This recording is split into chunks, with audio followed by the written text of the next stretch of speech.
The group is called Double Dragon. Okay, because I'm looking at this article about China connected APT41 likely behind attacks on airlines or CETA.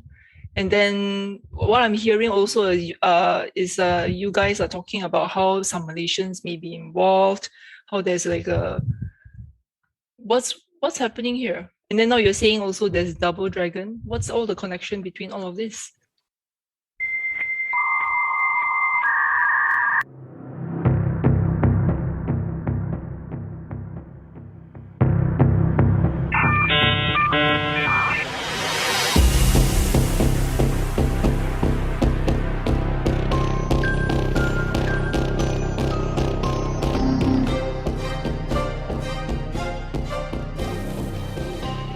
Welcome to the Security Lab podcast.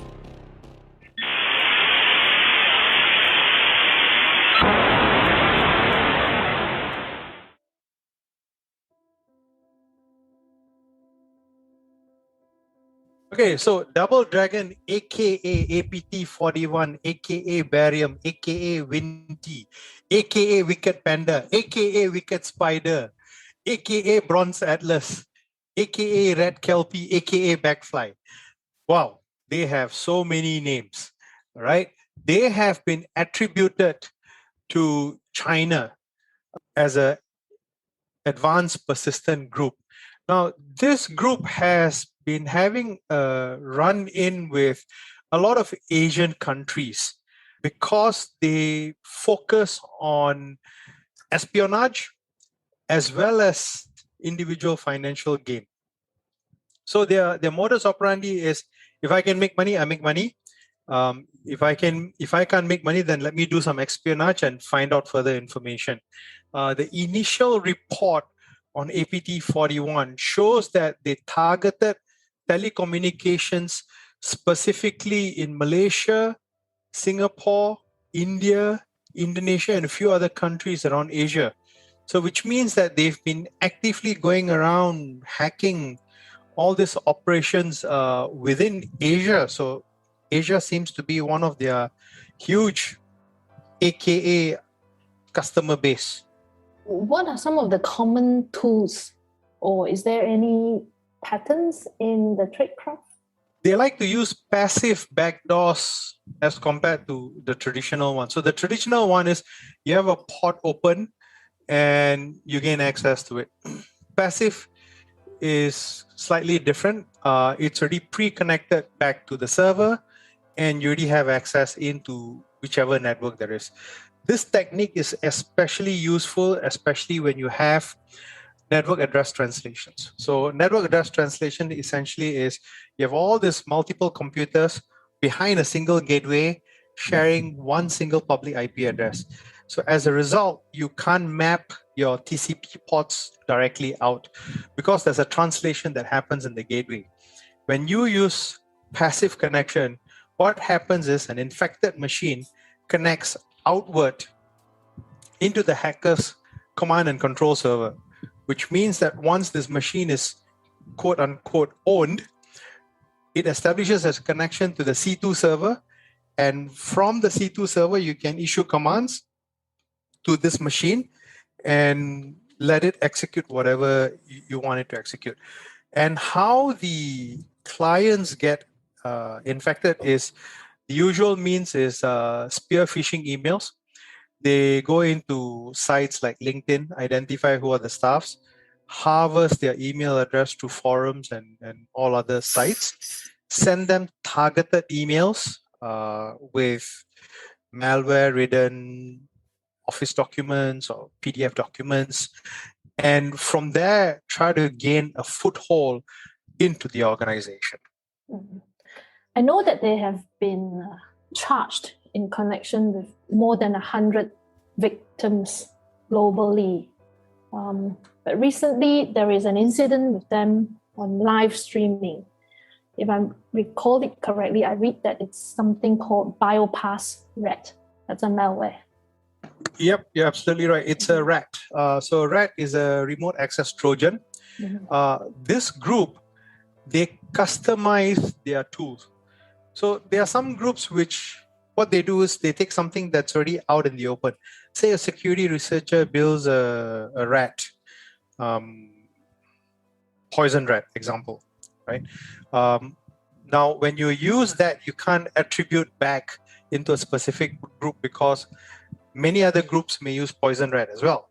But this particular group, what they do is they build their own toolkits, which is why if you look at the docket on APT41, you see a whole long list of tools which has unique names because every time they put a tool out, the customer discovers it, guess what? It's burnt. It can't be used anymore. We now have the indicator of compromise. It can be in a form of a hash, or we can reverse engineer it and see what the code does. And from there, identify similar malware, and we can zoom in and actually catch those kind of processes running in a machine. Well, if what you've described is, it seems very sophisticated to me, and it makes it very hard to detect. So what are some of the indicators of attack that have enabled all these known attributions that we read of? It's usually because someone finds that the network is not behaving in a certain manner that they feel is a normal operation. So for example, if someone is exfiltrating large amounts of data out of the network, then at the gateway or at the router, you suddenly find that the traffic going out of the network spikes. And when that spike happens, you now identify that, hey, why is this traffic going out? What is it doing? So for example, one of the tools that were used by APT41 is a commercial tool called TeamViewer. So TeamViewer allows you to have fully remote access into machines. So when you look at network traffic analysis of networks, if your organization doesn't use a software called TeamViewer, then you should be alarmed to see that, hey, why is there a whole large chunk of traffic that's going out to TeamViewer? Something is wrong. That's an indicator of an organization actually being compromised. Because, for example, traffic is clearly out of whack when you look at the kind of information that comes in and out of the organization. So from what you have just described, so if those are the indicators of attack that you have just described, right? Would they have any of those specific telltale signs that are at the low level, such as the hashes and the IPs and all those things, since the tools are available, readily available, and it's very, very hard to pinpoint based on those figures, isn't it? Those information. Specifically for APT41, they build their own tools, which means that the hash that you get is as fresh as it gets, which means that they cannot reuse their tools. And if they do, it's much more easier for you to discover. So for example, I can load up a whole set of APT41 IOCs. It can be IP addresses, it can be file hashes, and I can run it through my whole organization, do a broad sweep, aka threat hunting, to see if any of my machines that's within my organization having those properties. And that would give you an indication of whether they have already set foot in your organization or not. These groups, they just work like any other organization or companies. They target a certain organization. If they get access, they may either immediately capitalize on it, or they may say, it's okay, I'm just going to let my malware sit and settle there, leave it running. And when I have a certain mission I need to do in a particular country, then let me go into that set of IP addresses, let me do whatever exfiltration I need to do, pull out the data, or if I have access to a bank, then let me try to get access into their SWIFT system so that I can make financial transfer like what happened to Bangladesh Bank before. What I'm just glancing through this article about APT41, which Sky shared. And Doc, the way you described it, this group sounds to be pretty careful. As in, you said that they use the freshest tools, they use as fresh as possible tools, right, to ensure that they were not detected or caught. But somehow FBI has them on their list that they've actually named and even have the pictures of 5 perpetrators or allegedly members of this APT41. Is this something which is common, whereby they maybe did everything they can to not get caught, but they've been identified anyway? Yes, it's because of, see, bad guys make mistakes because why? They're humans. Humans make mistakes. Bad guys are humans. Hence, bad guys make mistakes, right? So, what happens is when they make mistakes, we catch on to it. So, for example, if I use a certain email address to register a domain that I use to set up as a water hole attack, now I should ensure that I do not contaminate that email address by using it for my personal use. If I go and take that email address and I register it to buy Pokemons and I register myself in the forum, essentially I've tied a username with that email in a forum, in a domain, and you can see the links that's happening just by using that email address. That was what happened to Dark Basin, right? They got Exactly. identified that way. They got caught because of cross-contamination. Some of the things that we share with activists and all that, do not cross-contaminate. So if you have anything that you're doing on activism, you shouldn't let that be together with your personal life, because otherwise, you get linked and you get busted. Same thing with the bad guys, right? It takes a lot of discipline for you to actually ensure that whatever negative tradecraft that you're doing does not interfere into your personal life. The link comes in when there's cross contamination of these two personas. So sometimes what they do is they use the same user ID, and using the same user ID, we look through all the forums and we find out, you're here, you're here, you're here, you're here. That gives info into more things. So for example, one of the user IDs were found putting a paper as part of his bachelor's degree on remote access, for example. So now we know he studied in this university. Yeah. And in that paper, he reveals his full name. Boom. That's how you find out. Of course, there may be other counter-hacking activities that the law enforcement may do for them to actually gain access into the C2 servers and find out who's accessing these C2 servers. That can also happen. Thank goodness for that. One of the main reasons I think that they are easier caught now is probably because over the last 2 to 3 years, there have been a rise of threat intel platforms and threat intel feeds that are feeding. Those early days, it's not easy to correlate some of the information or the reuse of emails or the linkage of various indicators in different places. Today, you put in a platform, you have like 20 to 30 open source feeds coming in, and you basically is like, remember Professor X, not our professor, Professor X listening to all these conversations that are out there and trying to draw a correlation. So it's not as easy as the early years where they can make a mistake and quickly erase it. No, today it is kept in the platform. So this is one of the reasons, I guess. You have beautifully described cyber threat intelligence. Beautiful description. Thank you, Sky. Enjoying the show so far? Subscribe now so that you don't miss out on the latest episode.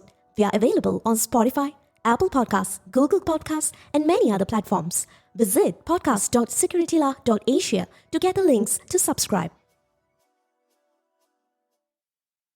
So that's exactly how we track these bad guys. Of course, there are also the law enforcement part who tracks this, and people who own these kind of platforms.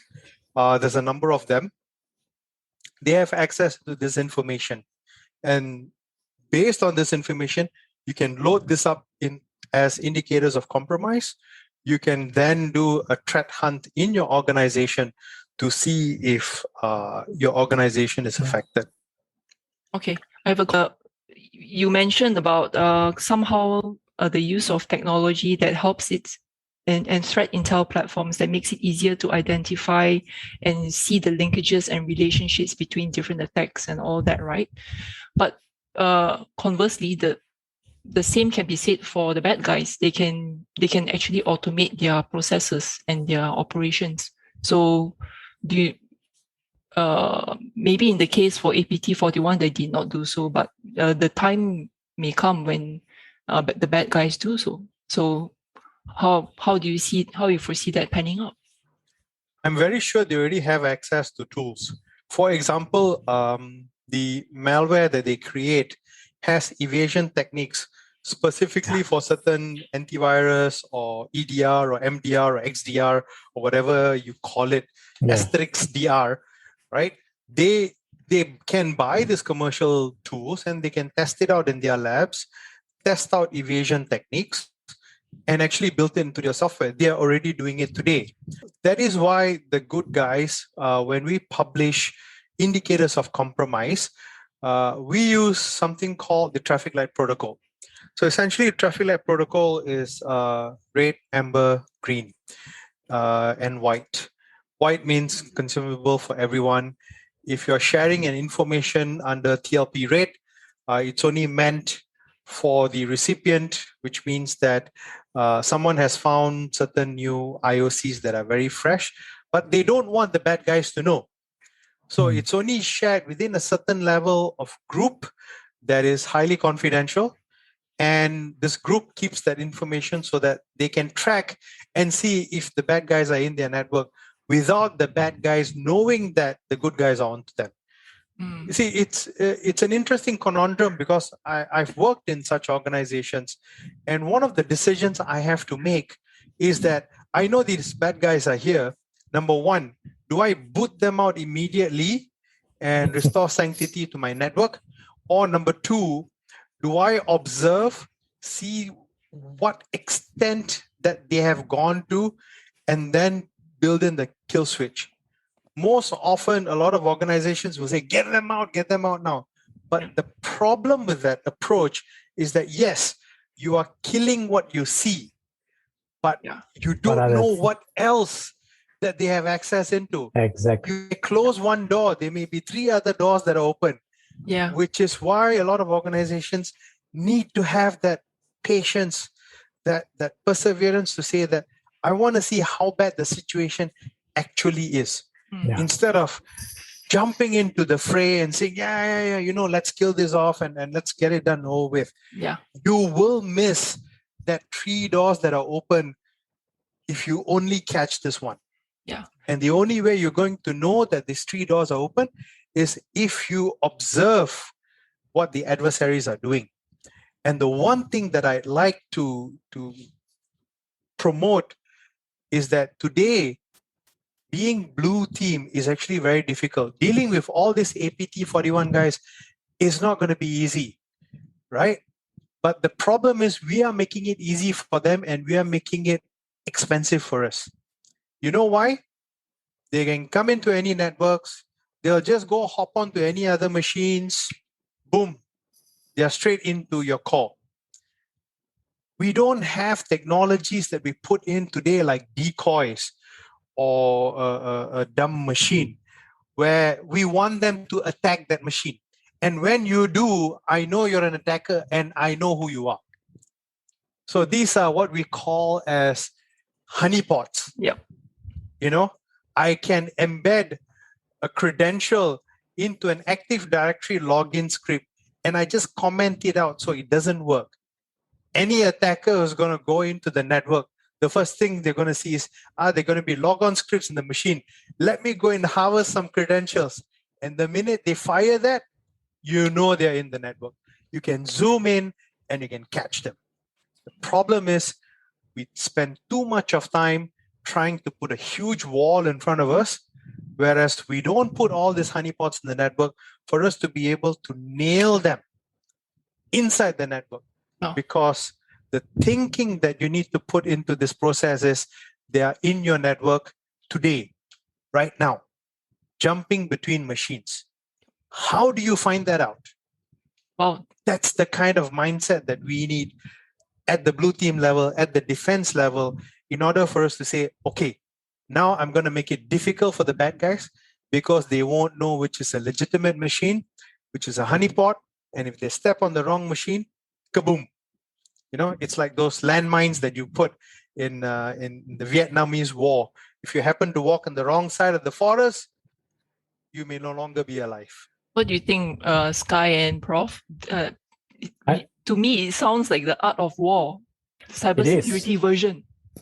Actually, it is. I think one day we must ask Professor to help us to develop some comparison between cybersecurity and the Sun Tzu Art of War. I know there are already a lot of books being written, but I want to share with you guys an experience that I had recently. I was presenting to a team of the board of directors of a bank, and my first statement was, I know you like for us to quickly resolve your issues and kick all these perpetrators out, but I would recommend that you wait. And you can see those eyebrows, coming down, and I was sharing with them because this is a local bank. So I was talking to them in Malay, and I said, this is exactly like the pakcik in a kampong who knew that there are 3 snakes at the back of the house of the pondok, and he managed to see one snake. Does he go and immediately try and catch that snake, or does he wait and see where the other 2 snakes are? So I said, just like what Doc have said just now, you need to know the entire visibility of the scenario before you take action. You got to plan your incident response plan very, very carefully so that at the end you win. You don't win just a battle, but you want to win the entire war, and you want to be able to wait and look where these guys are, because they were attacked by crypto miners, which was WannaMine. Now, even though it is a crypto miner, it actually comes from the family of WannaCry. In other words, it has a very strong capability of switching into WannaCry and lock down all your machines, So they wanted us to, the initial one from the IT team was quickly help us to, remove those, WannaMines. And we were saying, no, let's take a look. Where did it start?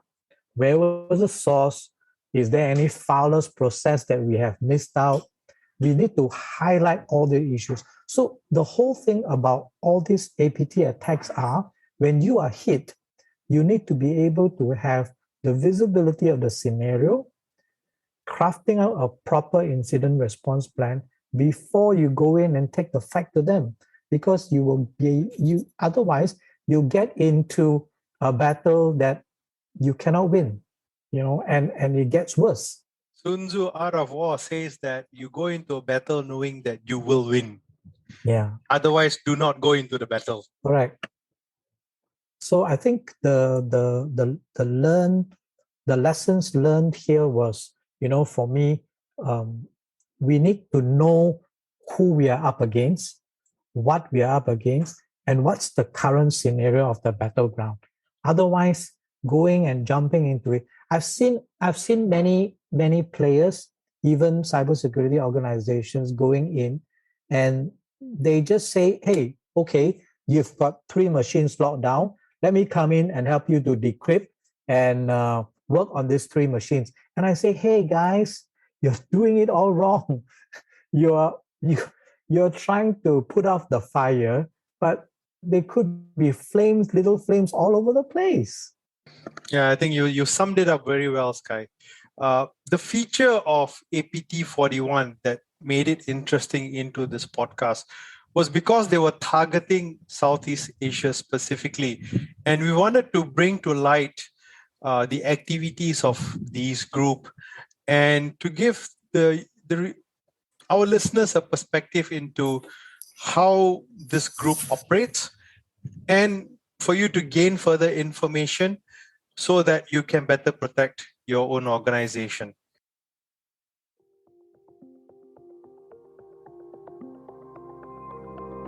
Thanks for joining us this week on Security Lab.